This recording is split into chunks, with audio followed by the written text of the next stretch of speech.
भगवान श्री कृष्णचंद्र जी किसी से वादा किए थे कि मैं आऊंगा तुम्हारे घर, समझ गए होंगे, चंदन लगाने वाली कुब्जा से। कुब्जा ने पीतांबर पकड़ लिया था और कहा था श्याम सुंदर चलो ना हमारे घर। तो भगवान ने कहा था पहले इस पापी कंस को मारकर, और फिर दूसरा वादा किया था अक्रूर जी से। जब अक्रूर जी मथुरा पहुंचे तो भगवान से कहा घर पधारो, उनका नहीं, पहले अपना कार्य करेंगे, कंस को मारेंगे, फिर तुम्हारे घर आएंगे। तो आज के चरित्र में भगवान दोनों के घर पधार रहे हैं। भगवान श्री कृष्ण प्रतिपल कुब्जा इंतजार कर रहे थे कि आ जाएंगे आ जाएंगे आ जाएंगे। अचानक दरवाजे पे देखा भगवान श्री कृष्ण। कुब्जा का घर बहुमूल्य सामग्रियों से सजा हुआ था। श्रृंगार रस का उद्दीपन करने वाली बहुत सी साधन सामग्री थी। मोती की झालरें जगह जगह, चंदुए सैया बिछी हुई थी, बहुत सुंदर फूलों से श्रृंगारित किया गया था। रोज वो ये करती थी, पता नहीं किस दिन भगवान आ जाए। दीपक की शिखाएं जगमगा रही थी और फूलों के हार, चंदन, भगवान को देखते ही हड़बड़ा गई कुब्जा और आसन से उठ खड़ी हुई और विधि पूर्वक भगवान का स्वागत सत्कार किया और भगवान को श्रेष्ठ आसन पर बैठाकर पूजन किया। भगवान श्री कृष्ण जी अपने साथ उद्धव जी को भी ले गए थे। उसने उद्धव जी का भी समुचित रीत से पूजन किया, परंतु वे उसके सम्मान के लिए उसका दिया हुआ आसन छूकर धरती पर बैठ गए। उद्धव जी बड़े ज्ञानी महात्मा हैं। अपने स्वामी या अपने श्रेष्ठ के सामने कभी आसन पे नहीं बैठना चाहिए, बड़ी हानि होती है।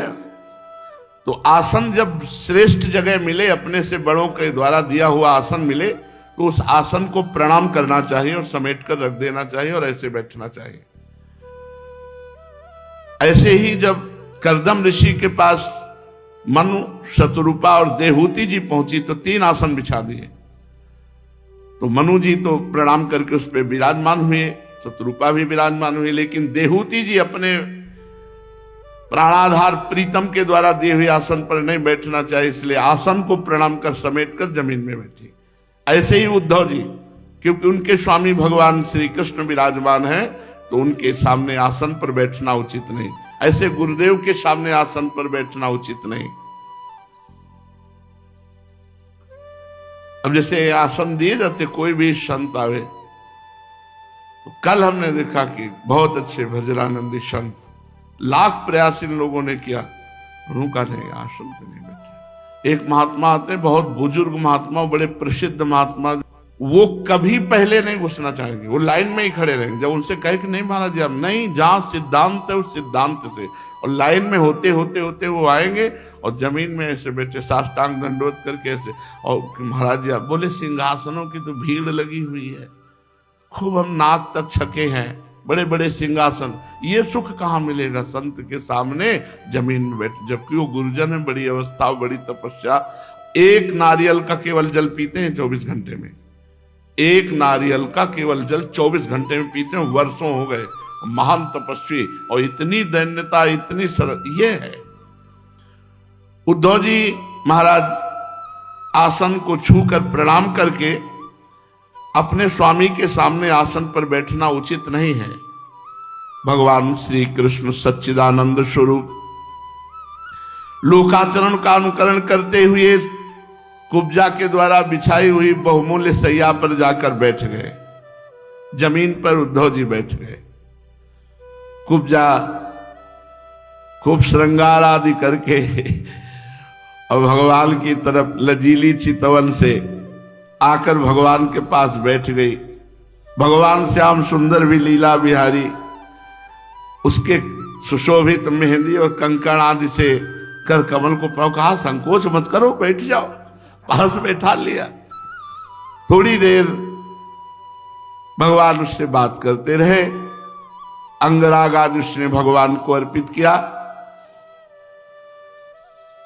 कुब्जा भगवान से प्रेम नहीं करती, इसीलिए उसको दुर्भगा कहा है श्री सुखदेव जी ने। ठीक यही भाव प्रीतम भाव गोपी जनों का है, विश्व वंदनीय।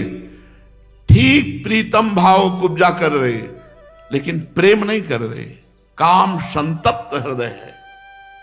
वो भगवान से प्रेम नहीं कर रहे, काम संतप्त हृदय, इसलिए परमहंस श्री सुखदेव जी ने इसे दुर्भगा कहा।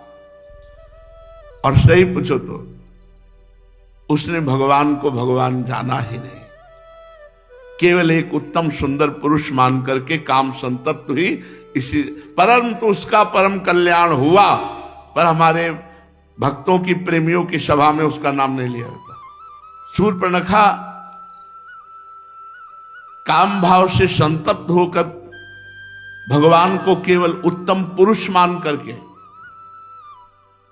भगवान ने फिर तुम्हारी दृष्टि ठीक नहीं है, तो इसलिए उत्तम पुरुष तो भगवान है ही और सबके प्राणपति भगवान है ही, लेकिन प्रेम पूर्वक यदि भगवान का आराधन किया जाए तो वो कांता भाव की पूर्ति करते हैं।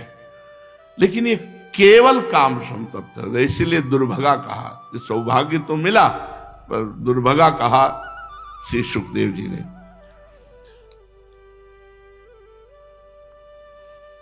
ये केवल एक शुभ कर्म का फल भगवान दे रहे हैं कि भगवान को उसने चंदन अर्पित किया। कुब्जा भगवान श्री कृष्ण चंद्रजू के पास बैठकर हाथ प्रयास करते, फिर उनके चरण पकड़कर अपने हृदय से लगाती और अपने गले से श्री कृष्ण चंद्रजू को भगवान उद्धव जी की तरफ देख रहे हैं। क्यों देख रहे हैं? भगवान गले क्यों नहीं लग रहे? वो भगवान को गले लगा रहे, भगवान उद्धव जी की तरफ देख रहे और मुस्कुरा रहे कि मुझ सच्चिदानंद के स्पर्श से भी ये हृदय में अभी नहीं समझ पा रही है और केवल पुरुष भाव रखकर आलिंगन कर रही। कुब्जा को बड़ा सुख मिला भगवान के। सर्वशक्तिमान भगवान कैवल्य मोक्ष के अधीश्वर हैं। देखो देखो सुनना, परमहंस जी बोल रहे हैं श्री सुखदेव जी, शैवम कैवल्यनाथम तम प्राप्य दुष्प्रापमीश्वरम अंगरागार पड़े ना हो दुर्भगेद मयाचत। दुर्भगा कहा इसको। परीक्षित, कुब्जा ने केवल चंदन अर्पित किया था, उतने से रीझ कर सर्वशक्तिमान भगवान उसके घर गए। कैवल्य मोक्ष के अधीश्वर हैं भगवान, जिनकी प्राप्ति करना अत्यंत कठिन है, लेकिन उस दुर्भगा को वो भाव नहीं बना जो ब्रज गोपियों का भाव बना।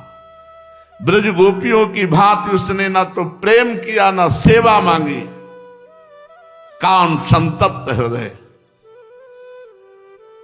उसने भगवान से कहा, आहोष्यतामि प्रेष्ठो दिनानि कति चिन्मया रमस्व। कुछ दिन हमारे साथ रहो ना, उद्धव जी को भेज दो, हमारे साथ कुछ दिन रहो। भगवान हंस दिए। परीक्षित, उसने भगवान का वस्त्र पकड़ के कहा, आपको छोड़ा नहीं जा सकता। भगवान श्री कृष्ण उसको आश्वासन दिया, हाँ हाँ ठीक है, और कहा उद्धव समय हो रहा है, चलते हैं। तो भगवान चल पड़े। बस इतना सौभाग्य मिला। उसी सौभाग्य का है कि परमहंस संहिता में गाया जा रहा है। ना उसको बाद में तड़पन हुई कि रोती रहती, हा कृष्ण हा जीवन धन। यही बात है, दुर्योधन को भी तो भगवान मिले। क्या हुआ? क्या प्रेम लक्षणा भक्ति जागृत हुई? क्या भक्तों की नामावली में दुर्योधन का नाम आया? क्या दुशासन भी तो देखा भगवान को, बातचीत की भगवान से। खास बात भगवान का मिलना नहीं है, खास बात भगवान का प्रेम मिलना है। आप इससे समझ लीजिए। भगवान तो ऐसे हम कितनी जगह बताएं कि भगवान उनको मिले, लेकिन उनके हृदय में भगवत प्रेम नहीं था, इसलिए वो लाभ भगवान का भगवान की तरह नहीं ले पाए। जिनको प्राप्त करना अत्यंत कठिन है, उस दुर्भगा ने ब्रज गोपियों की तरह प्रेम नहीं किया, सेवा नहीं की, सेवा नहीं मांगी। बस ये, इसीलिए भगवान से मिलने की बाद वाली बातें हैं। पहले हम अपने भगवान के भजन में डूबने की बात करें। और स्वयं भगवान ने कहा, मेरा अंग संग मेरे प्रेम का कारण नहीं है, मेरा नाम कीर्तन, मेरा नाम जप, मेरा लीला कीर्तन, मेरा लीला श्रवण से जैसा प्रेम होता है वो अंग संग से नहीं होता। इसीलिए पूरे जीवन की एक ही बात रही, भगवत विस्मरण ना होने पाए, बस खास बात है। मिलो ना मिलो तुम्हारी मौज, जाओगे कहां, पतंग जाएगी कहां जब डोरी हमारे हाथ में, नाम रूपी डोरी है, मंत्र रूपी डोरी है, तो जाओगे कहां। ओहो, परीक्षित उसी समय भगवान उद्धव जी के साथ चल पड़े। भगवान ब्रह्मा आदि समस्त ईश्वरों के भी ईश्वर हैं, उनको प्रसन्न कर लेना जीव के लिए बहुत कठिन बात है। पर कोई उनको प्रसन्न करके विषय सुख मांगे, निश्चय दुर्भाग्य, दुर्बुद्धि। कहां भगवान और कहां तुच्छ विषय सुख। भगवान ये बस इतना हुआ उसको, इतना बस सौभाग्य। और ना तो विरह मांगा, ना प्रेम मांगा, ना सेवा मांगी। कहा कुछ दिन हमारे साथ रुको, रमस्व आहोष्यता में ही प्रेष्ठो दिनानि कतिचिन मया रमस्व, मया रमस्व। भगवान मुस्कुरा के चल दिए। फिर एक दिन सर्वशक्तिमान भगवान श्री कृष्ण बलराम जी और उद्धव जी के साथ अक्रूर जी की अभिलाषा पूर्ण करने के लिए उनके घर गए। अक्रूर जी ने दूर से ही देखा हमारे परम बंधु मनुष्य लोक शिरोमणि भगवान श्री कृष्ण बलराम जी पधार रहे। तुरंत उठकर आगे गए, आनंद से भरकर उनका अभिनंदन और आलिंगन किया। ननाम कृष्णम रामम च सतैरप्यभिवादितः पूजयामास विधिवत कृतासन परिग्रहान। अक्रूर जी ने दूर से देखा भगवान श्री कृष्ण पधार रहे, साष्टांग दंडवत नमस्कार करके आसन पर बैठाया। अक्रूर जी ने विधिवत भगवान की पूजा की। परीक्षित, उन्होंने पहले भगवान के चरणोदक धोकर सिर पर धारण किया, अनेकों प्रकार की पूजा सामग्री, दिव्य वस्त्र, गंधमाला, श्रेष्ठ आभूषण भगवान को अर्पित किए। फिर सिर झुकाकर भगवान को पुनः प्रणाम किया और चरणों को अपनी गोद में लेकर दबाने लगे। उसी समय उन्होंने विनयावनत होकर भगवान श्री कृष्ण और बलराम जी से कहा, भगवान ये बड़े आनंद और सौभाग्य की बात है, पापी कंस अपने अनुयायियों के साथ मारा गया। उसे मारकर आप दोनों ने यदुवंश को बहुत बड़े संकट से बचा लिया, उन्नत और समृद्ध किया। आप दोनों जगत के कारण और जगत रूप आदि पुरुष हैं। आपके अतिरिक्त और कोई वस्तु नहीं है, न कारण न तो कार्य। हे परमात्मन, आपने ही अपनी शक्ति से इसकी रचना की है। आप ही अपनी काल माया आदि शक्तियों से इसमें प्रविष्ट होकर जितनी भी वस्तुएं देखी सुनी जा रही हैं, आप ही माया का पर्दा ओढ़ करके विराजमान हैं। बस यही बात किसी सूझ वाली आंख ने पहचान की, कण कण में झांकी भगवान की।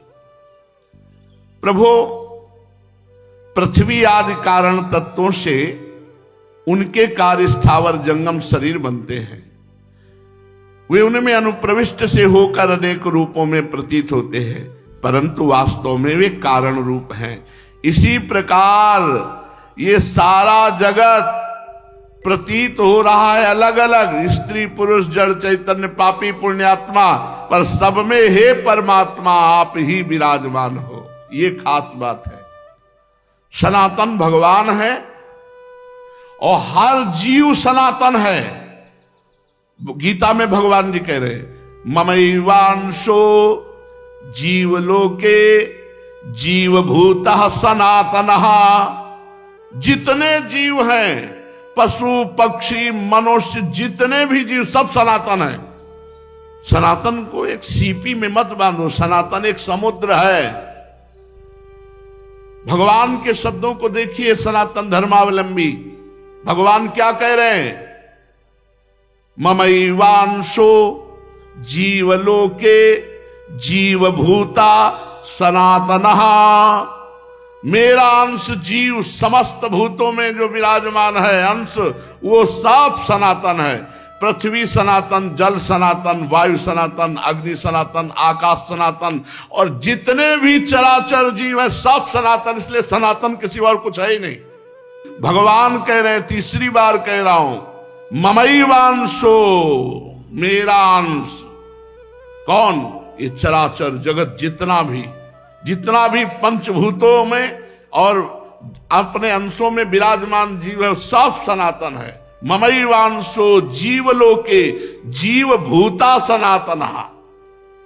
जीव और पंचभूत ये सब सनातन है। अब बताओ कौन नहीं है सनातनी? हम किसका विरोध करें? उमाजे राम चरण रत विगत काम मद को निज प्रभु में देखें जगत के सन करें विरोध। एक जगह तो भगवत तत्व को समझो कि सर्वत्र श्री कृष्ण से बढ़कर कोई सनातन है? श्री कृष्ण से बढ़कर कोई सनातन है? और वो कह रहे हैं, मत्ता पर तरम नान्यत किंचिद अस्ति धनंजय, मेरे सिवा कोई नहीं तो सब सनातन। सनातन अगाध समुद्र जैसे आकाश, ऐसे सनातन।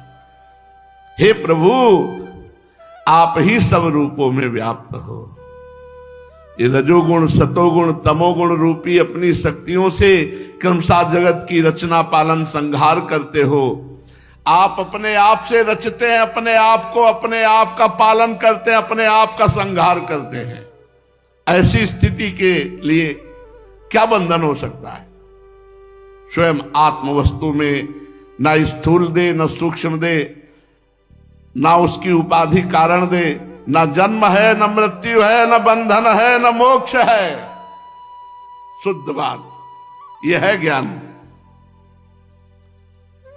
आप आत्म स्वरूप में न स्थूल दे, न सूक्ष्म दे, न कारण दे, न जन्म है, न मृत्यु है, न बंधन है, न मोक्ष है।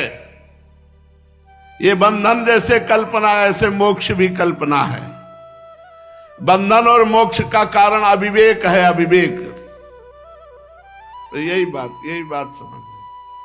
आपने जगत के कल्याण के लिए सनातन आ गया। सनातन जो सनातन है क्या है? बोले वेद मार्ग। जब इन पाखंडियों से ये सनातन मार्ग को क्षति पहुंचती है, तब आप शुद्ध सत्व में भगवद विग्रह धारण करके सनातन धर्म की स्थापना करते हैं। किसको कहा गया विरोधी? जो वेद धर्म के विरुद्ध आचरण करने वाला पाखंडी है, वो सनातन विरोधी है। वैदिक सिद्धांत, पौराणिक सिद्धांत, भागवतिक सिद्धांत, इन पे जो चलता है वही सनातनी है।